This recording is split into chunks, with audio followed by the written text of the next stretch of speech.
Hello to everyone. आज मैं Intel 8086 micro processor के बारे में स्टार्ट कर रहा हूँ। तो इसमें क्या क्या चीज़ें हैं आपकी। तो हम first of all general purpose register जो आपके रजिस्टर ऑर्गेनाइजेशन है इसके बारे में डिस्कस करेंगे। इससे पहले हम बताना चाहेंगे कि 8086 माइक्रो प्रोसेसर 1978 में आया, 8085 की जस्ट बाद। तो जो सबसे पॉपुलर माइक्रो प्रोसेसर्स में 8085 था, उसके अलावा ये 8086, यही दोनों उस समय के सबसे पॉपुलर माइक्रो प्रोसेसर थे। तो ये 16 बिट का माइक्रो प्रोसेसर रहा और इसमें जो एड्रेसिंग कैपेबिलिटी थी 20 बिट का था, तो 1 MB की एड्रेसिंग कैपेबिलिटी आ गई आप इसके अंदर कंप्लीट। तो ये काफ़ी चेंजेज आए। और इसके अलावा इस माइक्रो प्रोसेसर के साथ ये और रहा 8086 के साथ कि इसमें मल्टी प्रोसेसिंग का पहली बार कॉन्सेप्ट आया, क्योंकि ये माइक्रो प्रोसेसर दो मोड में काम करता है, मिन मोड एंड मैक्स मोड। तो एक और भी प्रोसेसर इसके साथ लग सकता है जो मास्टर स्लेव की तरह। जैसे 8086 आपका माइक्रो प्रोसेसर है, ये बेसिक माइक्रो प्रोसेसर है 16 बिट का। इसके साथ 8087 एक को प्रोसेसर न्यूमेरिक प्रोसेसर है, उस स्लैब की तरह इसके साथ लग सकता है। या फिर 8089 है, IOP होता है, इनपुट आउटपुट का प्रोसेसर होता है, तो जो इसकी हेल्प करता है वो स्लैब में होता है, ये मास्टर में होता है। तो मल्टी प्रोसेसिंग का कॉन्सेप्ट यहाँ पे शुरू हुआ और यहाँ पे पाइप लाइनिंग का भी कॉन्सेप्ट शुरू हुआ, क्योंकि इसकी जो वर्किंग है वो दो पार्ट में डिवाइडेड है। एक है आपका एग्जीक्यूशन यूनिट, एक है बस इंटरफेस यूनिट। दो यूनिट में डिवाइड कर देता है, तो ओवरलैपिंग होता है कुछ वर्क का, तो वो हम बाद में अभी डिस्कस करेंगे। ये सभी कॉन्सेप्ट आ गया। और क्या हो गया इसके साथ 8086 माइक्रो प्रोसेसर के साथ कि यहीं से हाई लेवल लैंग्वेजेस सपोर्ट करना शुरू कर दें। तो उसके पहले असेंबली लैंग्वेज में प्रोग्रामिंग थी, 8086 में असेंबली लैंग्वेज है, लेकिन हाई लेवल का कुछ सपोर्ट 16 बिट माइक्रो प्रोसेसर में यहीं से स्टार्ट हुआ कि क्या क्या चीज़ें ऐड की जा सकती हैं फर्दर। और काफ़ी चेंजेज आए, इस वजह से इसकी स्पीड काफ़ी ज़्यादा बढ़ गई। कई वर्जन इसके आए 8086 के, उसके बाद से स्पीड अप हो गया। इसी के साथ एक और 8088 माइक्रो प्रोसेसर भी आया था जो 16 बिट का था, वो ऑलमोस्ट इसी के इक्विवेलेंट है, बहुत मामूली डिफरेंस है इसके साथ। तो चलिए अभी हम डिस्कस करते हैं आपके साथ 8086 माइक्रो प्रोसेसर का रजिस्टर ऑर्गेनाइजेशन के बाद। ये 16 बिट्स के इसके रजिस्टर्स होते हैं। तो फर्स्ट ऑफ ऑल ये फोर रजिस्टर्स हैं आपके general purpose registers, AX BX CX and DX। ये 16 बिट्स के हैं। इसको 8 बिट में हम डिवाइड भी कर सकते हैं, जैसे 8085 में कुछ 8 बिट के ऑपरेशंस करने होते हैं, उसके लिए कर भी सकते हैं। तो ये first AX stands for accumulator है, तो ये जनरल पर्पज रजिस्टर। लेकिन ये सब जो BX CX और DX है, इसको स्पेशल पर्पज भी यूज करते हैं कई बार जरूरत पड़ने पे। जैसे BX आपका बेस का हो गया, CX काउंटर, DX आपका ये। लेकिन ये बेसिकली ये चारों जनरल पर्पज रजिस्टर एक चार एक्यूमुलेटर की तरह काम करते हैं। जो इस तरह से एग्जीक्यूशन होता है तो एक्यूमुलेटर की तरह यूज करते रहते हैं कई बार, और कई बार इनका स्पेशल पर्पज यूज होता है। ये शुरू के 4 बेसिक रजिस्टर्स हैं आपके जनरल पर्पज वाले। इसके बाद वाले जो आपके रजिस्टर्स हैं, ये 4 रजिस्टर्स हैं आपके पॉइंटर और इंडेक्स रजिस्टर हैं। स्टैक पॉइंटर ऑलरेडी था, ये मेमोरी पॉइंटर वाले रजिस्टर्स हैं, ये ऑलरेडी 8085 में पाया जाता था। अब इसके बाद 3 रजिस्टर्स और बढ़ गए हैं आपके, base pointer, source index, destination index. तो इंडेक्स रजिस्टर्स की जरूरत पड़ी बहुत बार, क्योंकि हमारे पास chunk of data, that is bulk of data एक साथ ट्रांसफर करना होता था, तो इंडेक्सिंग की जरूरत पड़ती है। जैसे लूपिंग का कॉन्सेप्ट होता है कभी कभी प्रोग्रामिंग में कि कई डेटा रिपीट करना है, तो इंडेक्स की वैल्यू होती है कहाँ से कहाँ तक वैल्यू जानी है। तो रजिस्टर में इंक्रीमेंट या डिक्रीमेंट, डिक्रीजिंग या इंक्रीजिंग ऑर्डर में वैल्यू रखनी पड़ती है। तो यहाँ पे सोर्स इंडेक्स और डेस्टिनेशन इंडेक्स की जरूरत पड़ेगी, ये रहेगा। और बेस पॉइंटर, क्योंकि यहाँ पे डिस्प्लेसमेंट एड्रेसिंग का भी कॉन्सेप्ट आएगा, तो वहाँ पे यूज करेंगे। ये मेमोरी पॉइंटर वाले 4 रजिस्टर्स है, 4 बिट के पॉइंटर और इंडेक्स रजिस्टर जिसको बोलते हैं। Stack pointer, base pointer, source index and destination index. उसके बाद आपका मेमोरी में सेगमेंट रजिस्टर्स आते हैं, code segment, data segment, stack segment and extra segment. तो यहाँ पर भी जो मेमोरी में वैल्यूज रखते हैं वो भी कई कैटेगरी में रखना स्टार्ट कर दिए। कोड वाला पोर्शन, इंस्ट्रक्शन वाला पोर्शन यहाँ पे होता है, डेटा का कहीं पे, स्टैक का कहीं का, सबका अपना एड्रेसिंग है, उसके हिसाब से सेटिंग होती है। और एक्स्ट्रा सेगमेंट होता है, एडिशनल डेटा के लिए होता है। इन सबको भी यूज करेंगे, इन सब सेगमेंट्स रजिस्टर्स को इंस्ट्रक्शन पॉइंटर के साथ या और चीज़ों के साथ यूज करेंगे। ये कैसे कैसे यूज होगा वो फर्दर डिस्कशन में आएगा। तो ये 4 रजिस्टर्स हमारे सेगमेंट रजिस्टर कैटेगरी के हैं। और फिर इसके बाद एक आपका रजिस्टर है इंस्ट्रक्शन पॉइंटर। इसको आप मान सकते हैं प्रोग्राम काउंटर की तरह, क्योंकि प्रोग्राम काउंटर का काम होता है it holds the address of the next instruction to be fetched. अगला इंस्ट्रक्शन क्या लाना है उसका पता रखा रहता है, एड्रेस रहता है किसके पास, प्रोग्राम काउंटर के पास। उसी तरह का इंस्ट्रक्शन पॉइंटर है ये, बट ये डायरेक्टली कैलकुलेट नहीं होता है, इसके साथ कोई ना कोई वैल्यू आपका कहाँ पे कौन सा वैल्यूज है, कोड सेगमेंट की है, डेटा सेगमेंट की है, कुछ वैल्यू ऐड होकर बनती है, क्योंकि डिस्प्लेसमेंट एड्रेसिंग से काफी ज्यादा काम होता है। कई तरह के एड्रेसिंग मोड्स हैं 8086 में, वो डिटेल में फिर बाद में देखेंगे आप अभी। तो वहां पे जरूरत पड़ती है। तो इसे पीसी की तरह मान सकते हैं प्रोग्राम काउंटर के बाद। इसके बाद वाला जो स्टेटस रजिस्टर है, इसको फ्लैग रजिस्टर भी बोलते हैं। इसमें कुल 9 फ्लैग्स आपके यूज होते हैं, और in out of those 9 flags 5 flags already 8085 micro processor में यूज होता रहा है। आपके पास 4 एक्स्ट्रा फ्लैग्स आ जाते हैं।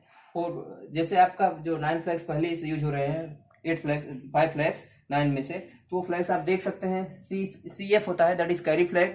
नेम में थोड़ा अंतर है but it is similar to the 805। इसका वही वर्क है जो 805 में था। P F that is parity flag, 805 की तरह ही है। Auxiliary carry flag A and Z for zero flag, S for sign flag. इसके अलावा एक और ओवरफ्लो फ्लैग आ जाता है। ये आता है आपका जब साइंड नंबर का जो कैलकुलेशंस होते हैं, उसमें जब वैल्यू साइन बिट पे पहुंचती है तो उस समय ओवरफ्लो की आती है, ओवरफ्लो होती है वैल्यूज, तो वहां पे इन सब की जरूरत पड़ती है। और फिर ये 3 फ्लैग्स और हुए हैं आपके, trap flag, interrupt enable disable और डायरेक्शन फ्लैग। तो इन तीनों फ्लैग को, ये दोनों जो तीनों फ्लैग्स हैं, और ये सब 5 + 1 6 फ्लैग्स हैं, तो ये पूरा कंप्लीट स्टेटस फ्लैग ही है। तो ये वाले इन तीनों फ्लैग्स को कंट्रोल फ्लैग बोलते हैं। ये कंट्रोलिंग के काम आती हैं। ये तीनों फ्लैग्स, इन तीनों फ्लैग्स को बोलते हैं कंट्रोल फ्लैग। और इसके अलावा ये 5 और प्लस ये 6 वाला, ये पूरे ये वाली होती है आपकी कंडीशन फ्लैग्स। ये कंडीशन फ्लैग है 5 + 1, 5 जो 805 के इक्विवेलेंट था। एक और ओवरफ्लो फ्लैग है। ये 6 फ्लैग्स हैं आपके कंडीशन फ्लैग, और ये कंट्रोल फ्लैग्स हैं ये तीनों। और ये पूरा कंबाइंड मिला के स्टेटस फ्लैग बनता है, फ्लैग रजिस्टर है। तो इसके बारे में और हम बता रहे हैं अभी। जैसे डी है डायरेक्शन फ्लैग के लिए, तो डायरेक्शन फ्लैग ये डिसाइड करता है कि डिक्रीजिंग ऑर्डर में डेटा हमें एक्सेस करना है या फिर इंक्रीजिंग ऑर्डर में। अगर डी की वैल्यू 1 है, इट मीन सोर्स इंडेक्स या डेस्टिनेशन इंडेक्स से जो पॉइंटेड वैल्यूज हैं मेमोरी पॉइंटर में, वो हायर से लोअर मेमोरी साइड को एक्सेस करेंगे, दैट इज डिक्रीजिंग ऑर्डर करेंगे। जब इस तरह करना होगा, अगर डी फ्लैग की वैल्यू 0 है, देन इंक्रीजिंग ऑर्डर में जो वैल्यू रीड होगा वहां से सोर्स इंडेक्स की वैल्यू से, इंडेक्स रजिस्टर से, वो इंक्रीजिंग ऑर्डर होगा। ये इसका यूज होता है। ट्रैप फ्लैग यूज होता है आपका सिंगल स्टेप ऑपरेशन 8086 के कुछ होते हैं, उसके लिए यूज करते हैं इसको। ट्रैप फ्लैग के लिए सिंगल स्टेप ऑपरेशन। आई आपका होता है इंटरप्ट इनेबल या डिसेबल। इंटरप्ट आई = 1 होने का मतलब इंटरप्ट इसमें इनेबल है, इंटरप्ट विल बी हैंडल्ड। अगर इसकी 0 है तो उसमें डिसेबल है इंटरप्ट, ठीक है। तो ये इसके लिए आई के लिए यूज करते हैं। तो ये सब आपका कंट्रोल फ्लैग होते हैं 3, और सब ये डिफरेंट चीजें होती है कंप्लीट। तो ये आपका इंटेल 8086 का रजिस्टर ऑर्गेनाइजेशन है। इस तरह से डिफरेंट 16 बिट के रजिस्टर्स हैं, और इनका क्लासिफिकेशन है किस किस तरह से। General purpose register, memory pointer register जिसको पॉइंटर एंड इंडेक्स रजिस्टर बोलते हैं, सेगमेंट रजिस्टर्स हैं। अब उसके बाद फिर ये दोनों इंस्ट्रक्शन पॉइंटर और status register that is flag register है। सबके बारे में आपने देखा।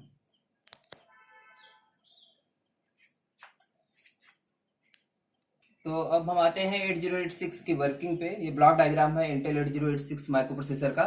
इसकी इंटरनल वर्किंग पे या आते हैं तो क्या होता है कि ये पूरा जो 8086 का माइक्रो प्रोसेसर है वो 2 यूनिट्स में डिवाइडेड है। एक है एग्जीक्यूशन यूनिट EU, और एक दूसरा पोर्शन है इधर बस इंटरफेस यूनिट। दोनों इंडिपेंडेंटली अलग अलग वर्क करते रहते हैं, अपना अपना काम करते हैं। फिर उनके साथ क्या चीजें ओवरलैपिंग होती हैं, किस तरह से वर्किंग होती हैं, चलिए हम बता रहे हैं अभी दोनों का काम। कि होता क्या है बेसिकली, बस इंटरफेस यूनिट BIU जो है आपका, ये IO और मेमोरी को हैंडल करता है। जो उनकी रिक्वेस्ट होती है इनपुट आउटपुट की या मेमोरी की रिक्वेस्ट होती है, वो सब हैंडल करता है। इसके पास सेगमेंट रजिस्टर्स है, इंस्ट्रक्शन पॉइंटर है। बस कंट्रोल यूनिट जो है कंप्लीट इसके थ्रू आता है। जो भी इंस्ट्रक्शन हमें लाते हैं यहाँ से, ये फेचिंग का करता है। फेचिंग इंस्ट्रक्शन ये करता है, ये फेच इंस्ट्रक्शन करेगा, फेच साइकिल आएगा इसके पास। इसके साथ ये फेच ऑपरेंड भी करता है जरूरत पड़ने पे, या फिर एड्रेस रिलोकेशन की भी जरूरत पड़ती है कई बार, दैट इज वैल्यूज कहीं कहीं शिफ्ट हो रहे हैं, तो इन सबको भी करता है। ये सब पूरा हैंडलिंग किसका है, BIU का कार्ड वर्क है, बस इंटरफेस यूनिट का। जो इंस्ट्रक्शन लाता है उनका भी क्यू हो जाता है इसके पास, 6 बाइट्स का यहाँ पे क्यू एक हो जाता है, उसमें इंस्ट्रक्शंस रहते हैं कंप्लीट, और यहाँ से इंस्ट्रक्शंस फिर इधर इंस्ट्रक्शन रजिस्टर में जाएंगे। तो इसका बेसिक काम है EU का डिकोड करना एंड एग्जीक्यूट करना।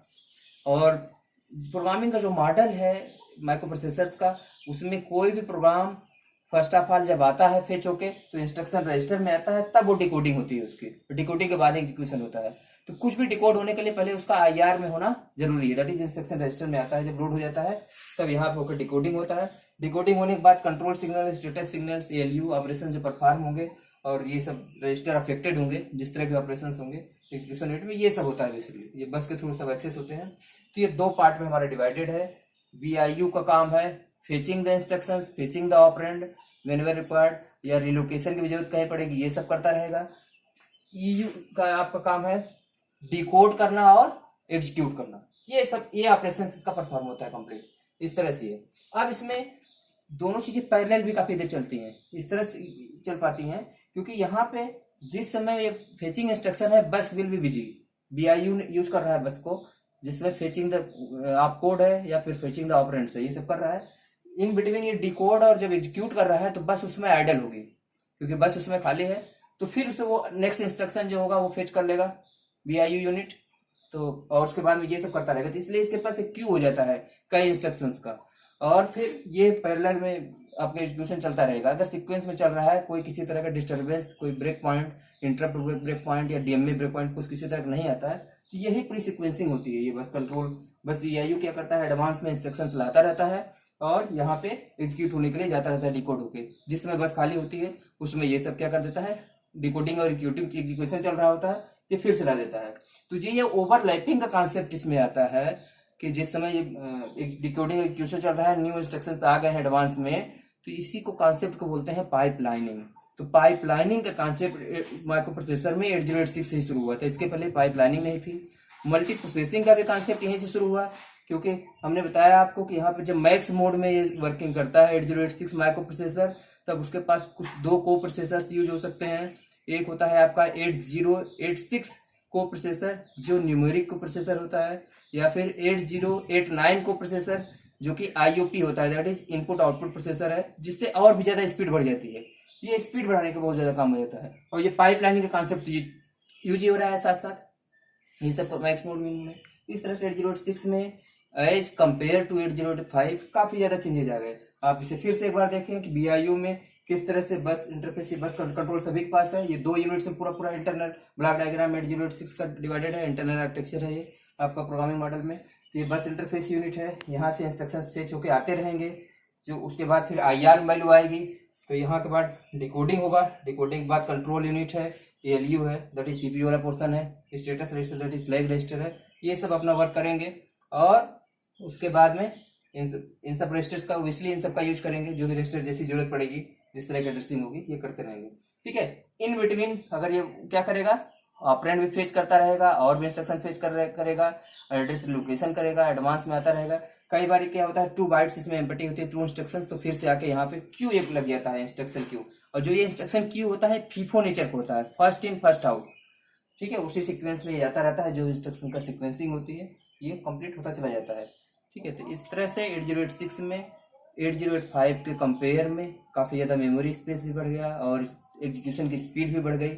और क्योंकि यहाँ पे पाइपलाइनिंग का कॉन्सेप्ट आ गया, मल्टी प्रोसेसिंग का कॉन्सेप्ट आ गया, एक प्रोसेसर के साथ आपके को प्रोसेसर्स भी इसमें मैक्स मोड में काम कर सकते हैं, और यहाँ से काफ़ी चेंजेस स्टार्ट हो गया माइक्रो प्रोसेसर वर्ल्ड में।